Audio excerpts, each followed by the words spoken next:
सर्वेभ्यो नमो नमः। संस्कृत धारा YouTube channel से मैं सोनम मिश्रा। आज हम महाकवि भवभूति द्वारा रचित नाटक उत्तर रामचरितम के तृतीय अंक में भगवान श्री राम द्वारा कहे गए श्लोकों का अध्ययन करेंगे। इन श्लोकों का अध्ययन करने से पहले हम थोड़ा सा संक्षेप में बताना चाहेंगे कि इस तृतीय अंक की कथा में क्या वर्णित है। तृतीय अंक उत्तर रामचरितम नाटक का प्राण स्वरूप है, जिसमें सीता जी को छाया के रूप में दिखाया गया है, इसीलिए इसका नाम छाया अंक भी है। और इसी अंक में ही कवि भवभूति ने मुक्त हृदय से करुण रस की अभिव्यक्ति की है, इसीलिए इसे करुण रस प्रधान नाटक भी कहते हैं। संक्षेप में इसकी कथा वस्तु कुछ इस प्रकार से है। तृतीय अंक में भगवान श्री राम को शंभोक नामक शूद्र का वध करने के लिए पंचवटी पुनः आने का वर्णन है, जिसमें वह अपनी पुरानी यादों को स्मरण करते हैं। अर्थात पहले जब वह पंचवटी आए थे तो सीता जी भी उनके साथ आई थी, परंतु इस बार वे अकेले आए हुए हैं और सीता जी के साथ में बिताए गए उन चिर परिचित स्थानों को देख करके उन्हें संपूर्ण पूर्व वृत्तांत स्मरण हो जाता है, जिससे वे अत्यधिक दुखी हो जाते हैं और बार बार मूर्छित होते हैं तथा छाया रूपी सीता के कर स्पर्श से उनकी मूर्छा दूर होती है। अर्थात इस अंक में भगवान श्री राम और सीता जी की करुण कथा का वर्णन किया गया है। तो आइए अब हम उत्तर रामचरितम के तृतीय अंक में भगवान श्री राम द्वारा कहे गए श्लोकों का क्रमशः एक एक करके अध्ययन करते हैं। श्लोक संख्या 8 है, जो कि नेपथ्य से भगवान श्री राम द्वारा कहा गया है। श्लोक है, यत्र द्रुमायपि मृगा अपि बन्धवो मे याने प्रिया सहचराश्चिरमध्यवासम् एतानि तानि बहुकन्दरनिर्झराणि गोदावरी परिसरस्य गिरेस्तटानि गोदावरी परिसरस्य गिरेस्तटानि। प्रस्तुत श्लोक वसंत तिल का छंद में निबद्ध है।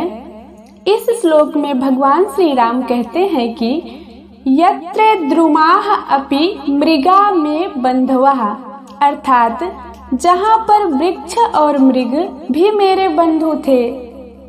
यानि प्रिया सहचरः चिरम अध्यवासम, और जहाँ पर प्रिया अर्थात सीता के साथ में बहुत समय तक रहा। तानि बहुकंदर निर्झराणी गोदावरी परिसरस्य गिरेह तटानी, वही ये अनेक गुफाओं और झरनों से युक्त गोदावरी के समीपस्थ अर्थात गोदावरी के समीप पर्वत के स्थान हैं।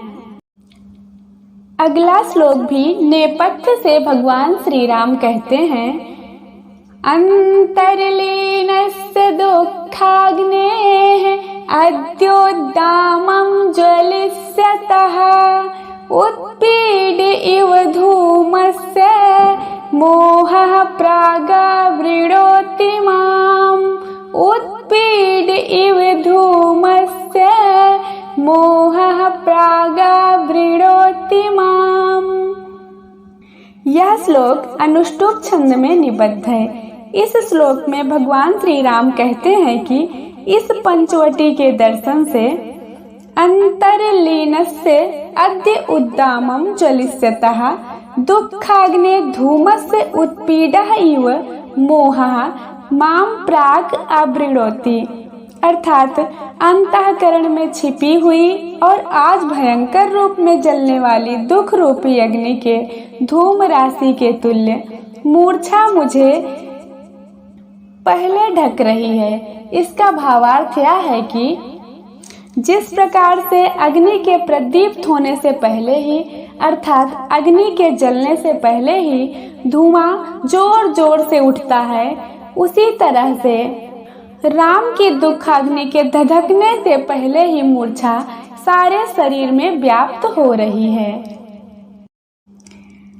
अगला श्लोक भगवान श्री राम बहुत ही आश्चर्यचकित होते हुए कहते हैं कि आश्चोतनम नु हरिचंदन पल्लवानाम निष्पीडितेन्दु कर कंदल जोनु से कहा आतप्त जीवित पुनः परितर्पणोऽयम् संजीवनो सधिरसो हृदि नु प्रसक्तः संजीवनो सधिरसो हृदि नु प्रसक्तः।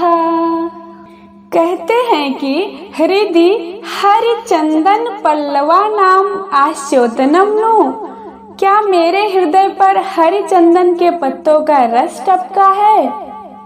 निष्पीडितेन्दु कर कंदल जह से कहनू, अथवा क्या निचोड़े गए चंद्र किरण रूपी नए अंकुरों से किया गया यह सेचन है? आतप्त जीवित पुनः परितर्पणः अयम संजीवनौषधि रसः प्रसक्तः नु, अथवा क्या संतप्त जीवन को पुनः तृप्त करने वाला यह संजीवन औषधि का रस लगाया गया है? इतना कहने के बाद वे कहते हैं कि और भी। अगला श्लोक है स्पर्शः पुरा परिचितो नियतं स एव संजीवनश्च मनसः परितोषणश्च संतापजां सपदि यः परिहृत्य मूर्छाम् आनंदनेन जडतां पुनरातनोति आनंदनेन जडतां पुनरातनोति। कहते हैं कि पुरा परिचितः संजीवनः च मनसः परितोषणः च नियतं स एव स्पर्शः। पूर्व परिचित जीवन शक्ति प्रदान करने वाला और मन को संतुष्ट करने वाला यह निश्चय ही वही स्पर्श है। यह संतापजाम मूर्छाम परिहृत्य सपदि आनंदनेन पुनः जडताम आतनोति। जो वियोग दुख जन्य मूर्छा को दूर कर तुरंत आनंद प्रदान करके फिर जड़ता को फैला रहा है। जड़ता अर्थात निश्चेष्टता को फैला रहा है। अगले श्लोक में भगवान श्री राम सीता जी को संबोधित करते हुए कहते हैं प्रसाद इव मूर्तस्ते स्पर्शः स्नेहार्द शीतलः अद्याप्यानन्दयति मां त्वं पुनः काशीनन्दिनी अद्याप्यानन्दयति मां त्वं पुनः काशीनन्दिनी। वे कहते हैं कि स्नेहार्द शीतलः ते स्पर्शः मूर्तः प्रसादः इव अद्यापि माम आनंदयति। हे देवी, प्रेम से आर्द्र और शीतल तुम्हारा स्पर्श शरीरधारी अनुग्रह के तुल्य इस समय भी मुझको आनंदित कर रहा है। नंदिनी तुम पुनः क्व असि, हे आनंददायिनी सीता तुम कहाँ हो। प्रस्तुत श्लोक में अनुष्टुप छंद है। अगले श्लोक में भगवान श्री राम कहते हैं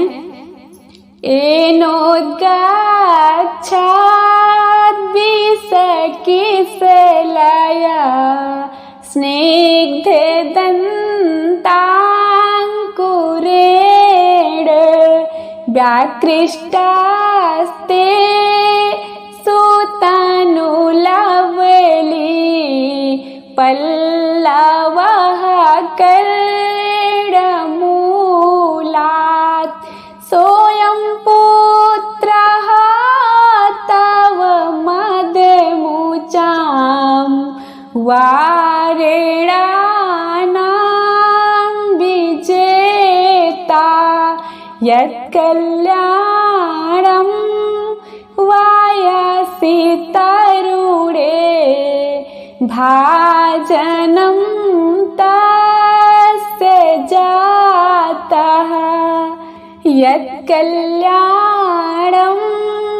वायसि तरुणे भाजनं तस्य जातः। वे कहते हैं कि हे सुतनु उद्गच्छज विषकिसलय स्निग्ध दंतांकुरेण येन ते कर्णं मूलात् लवली पल्लवा आकृष्टा। अर्थात हे सुंदरी सीता, निकलते हुए मृणाल के अग्रभाग के तुल्य कोमल दंतांकुरों से जो तुम्हारे कर्णमूल अर्थात कान से लवली लता के पत्ते को खींचता था, सह अयं तौ पुत्रः मदमुचां वारणानां विजेता तरुणे वयसि यत् कल्याणं तस्य भाजनं जातः। अर्थात वही यह तुम्हारा पुत्र मद जल बहाने वाले हाथियों का विजेता होकर के युवावस्था में जो कल्याणकारी वस्तुएं हैं उनका पात्र हो गया है।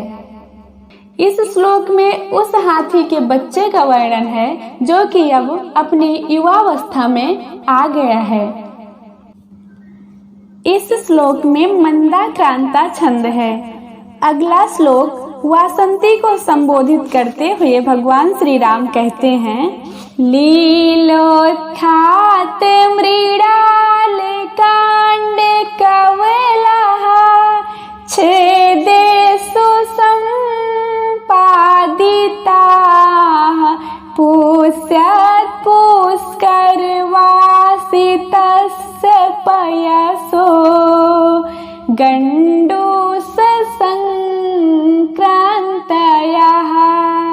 सेकः श्रीकरिणाकरेण विहितः कामं विरामे पुनः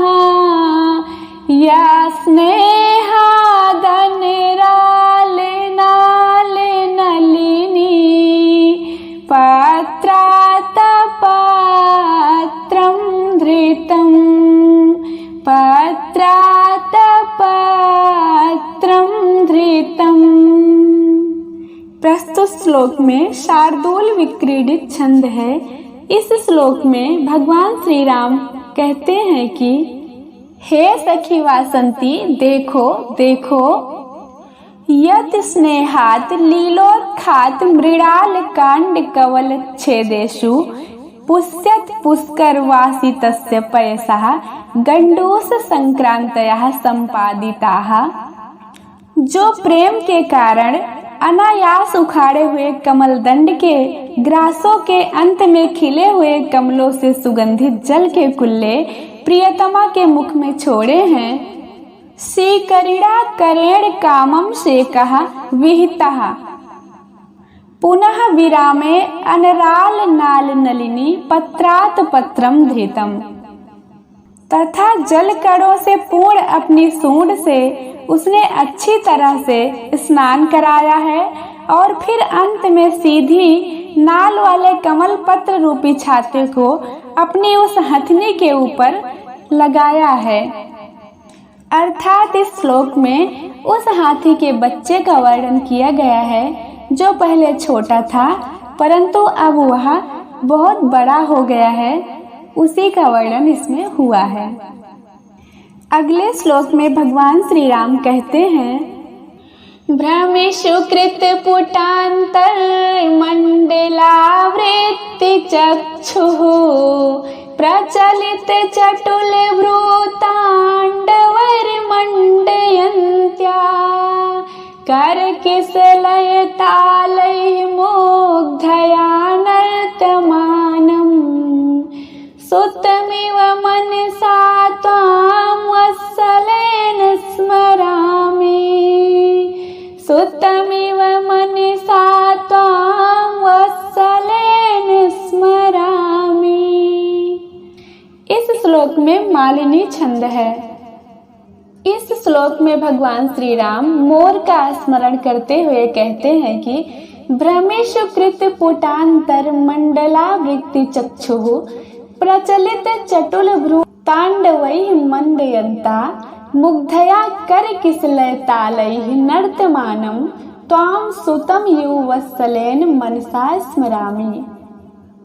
अर्थात उस मोर के चक्राकार भ्रमणों के समय, अर्थात जब वो गोल गोल नाचता था उस समय नेत्रावरणों से अंदर गोलाई से घूमते हुए नेत्रों को अत्यंत चंचल और सुंदर भौहों के तांडव नृत्य से सुशोभित करती हुई सुंदरी सीता के द्वारा पल्लव सदृश हाथों के तालों से नचाए जाते हुए तुझे पुत्र के समान प्रेम पूर्ण मन से मैं स्मरण करता हूँ।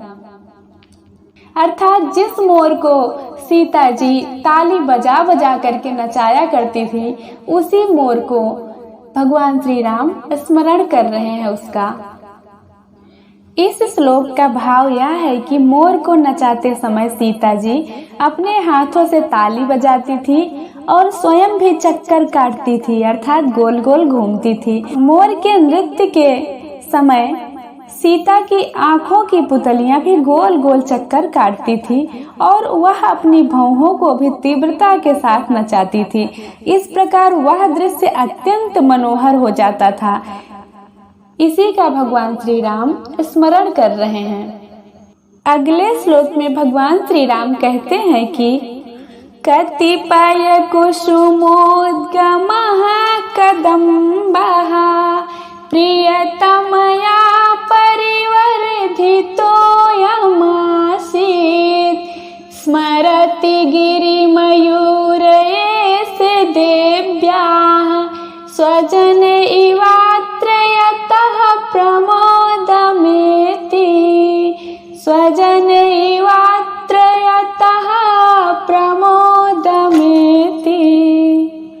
प्रस्तुत श्लोक में पुष्पिताग्रा छंद है।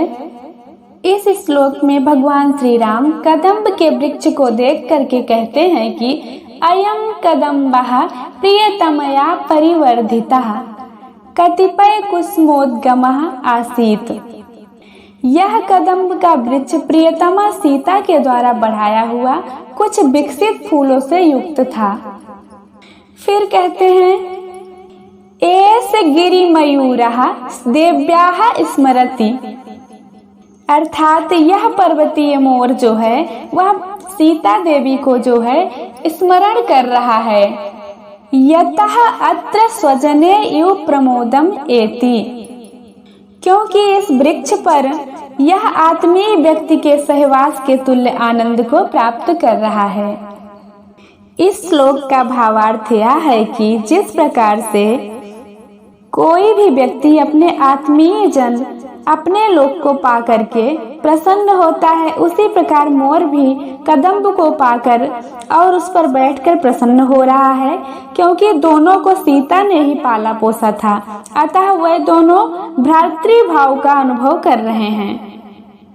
अगले श्लोक में भगवान श्री राम कहते हैं कि कर कमल वितीर्णैरम्बुनिवार सस्पै तरु शकुनि कुरंगान मैथिलीयान पुष्यात् भवति मम विकारः तेषु दृष्टेषु कोऽपि द्रवैव हृदयस्य प्रस्रवभेदयोग्यः द्रवैव हृदयस्य प्रस्रवोद्भेदयोग्यः।